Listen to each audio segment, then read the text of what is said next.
Now on our show, it's time for Dope or Nope. Chill out, Hank Schrader. We mean good or bad. Everything's fine. It's all safe because sometimes things seem like a great opportunity, but they aren't really once you look into it a little bit more. So let's start with the rookie Malik Neighbors, Cynthia. Dope or nope? Dope. Very dope, in fact. Why? Because of opportunity. When I look at the potential here for this guy to maybe even like look at those Puka Nacua numbers for targets and situations. Oh, yeah. That it could be up in that stratosphere very, very easily. So I understand looking at FBS isn't exactly 1-for-1, but he did have 120.7 receiving yards per game. That was the most in FBS last year. So we do know that he knows how to catch for a lot of yards in every single game, and he had 34 receptions with 20-plus yards. So deep ball's also a thing, but for me, it's volume, volume, volume, and then a little bit more volume. All right, volume equals dope for Malik Neighbors. What about Jordan Love, Rank? Dope or nope? People want pieces of the offense. Oh, come on, ready? Looking at me. If you say dope, I'm going to have to leave the set. Go ahead. Nope. Oh, there we go. Out. I can stay. No.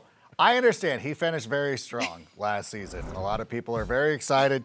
I feel like you look at the uniform and you're like, well, this guy must be going to the Hall of Fame. But we also must remember, despite the fact that he finished strong, he was not good at the beginning of the year. And I think that the jury is still out of how elite he is.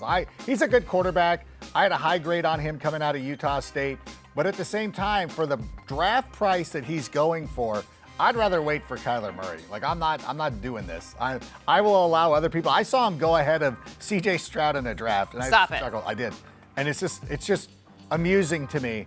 So I'm gonna take some time and let this play out. And listen, I've had no aversion. I've drafted Aaron Rodgers when he was with the Packers before. It's nothing like that. But at the same time, like it's gotten a little too out of hand. It's a little too out of hand. You guys are it's too much. Okay. So Rank mentioned Kyler Murray. What about a guy who made a signature play in his career against Kyler Murray's Arizona Cardinals?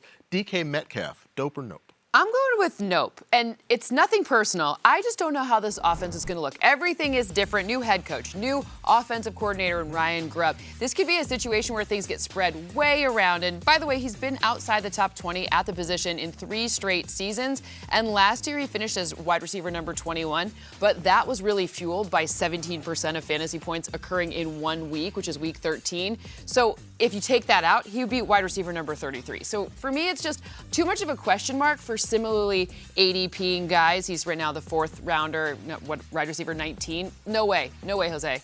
Too high. All right, so they out on DK Metcalf. Rank, let's go to the Dalton. The Dalton. Dope or nope? Oh, damn, this dude's dope. Of course, yes. I have tried to get him on almost every single league or team that I have. It has not always worked out, but I'm very bullish on Dalton Kincaid this season. Number 2 in targets last year on the Buffalo Bills. Obviously, over 200 targets have been vacated with Stephon Diggs and Gabe Davis not being there. And I know people are looking at Shakir and Keon Coleman and everything like that, but I anticipate Kincaid being the most targeted receiver in this offense. And I know people are worried, what about the Dawson?